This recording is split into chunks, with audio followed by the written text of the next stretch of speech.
আৰু 2024 চনৰ সংগঠন পৰ্বত অসমত 65 লাখ যি অনলাইন মেম্বাৰশ্বিপ ভাৰতীয় জনতা পাৰ্টিৰ হৈছিল, তাৰে ভিতৰত সৰ্বাধিক সদস্য যদি কোনোবা জিলাই কৰিবলৈ সক্ষম হৈছে, এই জিলাখন হৈছে ডিব্ৰুগড় জিলা। উজনি অসমৰ প্ৰতিখন জিলাতেই ভাৰতীয় জনতা পাৰ্টিৰ প্ৰাথমিক সদস্যৰ পৰা আৰম্ভ কৰি সক্ৰিয় সদস্যলৈকে আমাৰ দলটোক সুসংগঠিত আৰু এক নতুন শক্তি আৰু নতুন মাত্ৰা প্ৰদান কৰাৰ বাবে ভাৰতীয় জনতা পাৰ্টিৰ বুথ সমিতিৰ পৰা বুথ সভাপতিৰ পৰা আৰম্ভ কৰি ৰাজ্যিক ৰাষ্ট্ৰীয় সমিতিলৈকে প্ৰতিজন কাৰ্যকৰ্তাই সংকল্পিত মনোভাৱেৰে দলটোৰ হৈ দেশৰ হৈ কাম কৰিছে। কেন্দ্ৰীয় ৰাজ্য চৰকাৰৰ জনকল্যাণমুখী আঁচনিসমূহ ৰাইজৰ মাজলৈ শক্তিশালীভাৱে লৈ গৈছে আৰু বিগত যি আমাৰ 9টা বছৰ প্ৰায় খবৰ হ'ল সৰ্বানন্দ সোণোৱাল ডাঙৰীয়াৰ নেতৃত্বত প্ৰথম 5 বছৰ, তাৰপিছত আমাৰ অসমৰ বৰ্তমানৰ যি জনপ্ৰিয় মুখ্যমন্ত্ৰী বা ভৱিষ্যদৰ্শী মুখ্যমন্ত্ৰী ডক্টৰ হিমন্ত বিশ্ব শৰ্মা ডাঙৰীয়াৰ নেতৃত্বত যি 4 বছৰৰ কাৰ্যকাল, এয়া এক অদ্ভুত অদ্বিতীয় এক অভূতপূৰ্ব কাৰ্যকাল সফলতাৰ ক্ষেত্ৰত। গতিকে মই ভাবোঁ আমি কৰা কামৰ দাম দিবৰ কাৰণে অসমৰ জনতা আতুৰ হৈ আছে আৰু এই জনতাই পঞ্চায়তৰ পৰা পাৰ্লিয়ামেণ্ট নিৰ্বাচনলৈকে ভাৰতীয় জনতা পাৰ্টি আৰু NDA মিত্ৰজোঁটক গভীৰ আস্থা আৰু বিশ্বাসেৰে তেওঁলোকৰ যি অধিকাৰ ভোটাধিকাৰ আমাৰ পক্ষত সাব্যস্ত কৰিব আৰু পঞ্চায়ত নিৰ্বাচনত ভাৰতীয় জনতা পাৰ্টিয়ে বৃহৎ প্ৰচণ্ড জয়েৰে আমি আমাৰ এই পঞ্চায়ত নিৰ্বাচনৰ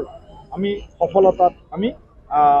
আগন্তুক দিনত আপোনালোকৰ জৰিয়তে গোটেই কথাখিনি পোহৰলৈ আহিবই। গতিকে মই এই সফলতা প্ৰাপ্তিৰ কাৰণে আমাৰ কাৰ্যকৰ্তাসকলক এতিয়াৰে পৰাই দিনে নিশাই অহৰ্নিশে বুথৰ কাম কৰিবৰ কাৰণে মই আহ্বান জনাইছোঁ। আৰু 2024 চনৰ সংগঠন পৰ্বত অসমত 65 লাখ যি অনলাইন মেম্বাৰশ্বিপ ভাৰতীয় জনতা পাৰ্টিৰ হৈছিল, তাৰে ভিতৰত সৰ্বাধিক সদস্য যদি কোনোবা জিলাই কৰিবলৈ সক্ষম হৈছে, এই জিলাখন হৈছে ডিব্ৰুগড় জিলা। উজনি অসমৰ প্ৰতিখন জিলাতেই ভাৰতীয় জনতা পাৰ্টিৰ প্ৰাথমিক সদস্যৰ পৰা আৰম্ভ কৰি সক্ৰিয় সদস্যলৈকে আমাৰ দলটোক সুসংগঠিত আৰু এক নতুন শক্তি আৰু নতুন মাত্ৰা প্ৰদান কৰাৰ বাবে ভাৰতীয় জনতা পাৰ্টিৰ বুথ সমিতিৰ পৰা বুথ সভাপতিৰ পৰা আৰম্ভ কৰি ৰাজ্যিক ৰাষ্ট্ৰীয় সমিতিলৈকে প্ৰতিজন কাৰ্যকৰ্তাই সংকল্পিত মনোভাৱেৰে দলটোৰ হৈ দেশৰ হৈ কাম কৰিছে। কেন্দ্ৰীয় ৰাজ্য চৰকাৰৰ জনকল্যাণমুখী আঁচনিসমূহ ৰাইজৰ মাজলৈ শক্তিশালীভাৱে লৈ গৈছে আৰু বিগত যি আমাৰ 9টা বছৰ প্ৰায় খবৰ হ'ল সৰ্বানন্দ সোণোৱাল ডাঙৰীয়াৰ নেতৃত্বত প্ৰথম 5 বছৰ, তাৰপিছত আমাৰ অসমৰ বৰ্তমানৰ যি জনপ্ৰিয় মুখ্যমন্ত্ৰী বা ভৱিষ্যদৰ্শী মুখ্যমন্ত্ৰী ডক্টৰ হিমন্ত বিশ্ব শৰ্মা ডাঙৰীয়াৰ নেতৃত্বত যি 4 বছৰৰ কাৰ্যকাল, এয়া এক অদ্ভুত অদ্বিতীয় এক অভূতপূৰ্ব কাৰ্যকাল সফলতাৰ ক্ষেত্ৰত। গতিকে মই ভাবোঁ আমি কৰা কামৰ দাম দিবৰ কাৰণে অসমৰ জনতা আতুৰ হৈ আছে আৰু এই জনতাই পঞ্চায়তৰ পৰা পাৰ্লিয়ামেণ্ট নিৰ্বাচনলৈকে ভাৰতীয় জনতা পাৰ্টি আৰু NDA মিত্ৰজোঁটক গভীৰ আস্থা আৰু বিশ্বাসেৰে তেওঁলোকৰ যি অধিকাৰ ভোটাধিকাৰ আমাৰ পক্ষত সাব্যস্ত কৰিব আৰু পঞ্চায়ত নিৰ্বাচনত ভাৰতীয় জনতা পাৰ্টিয়ে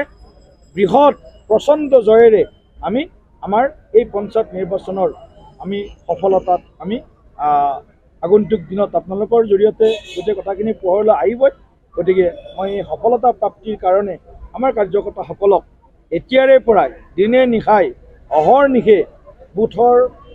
কাম কৰিবৰ কাৰণে মই আহ্বান জনাইছোঁ। যিকোনো খবৰৰ বাবে যোগাযোগ কৰক 7099017330 লগতে 7099017110 নম্বৰত।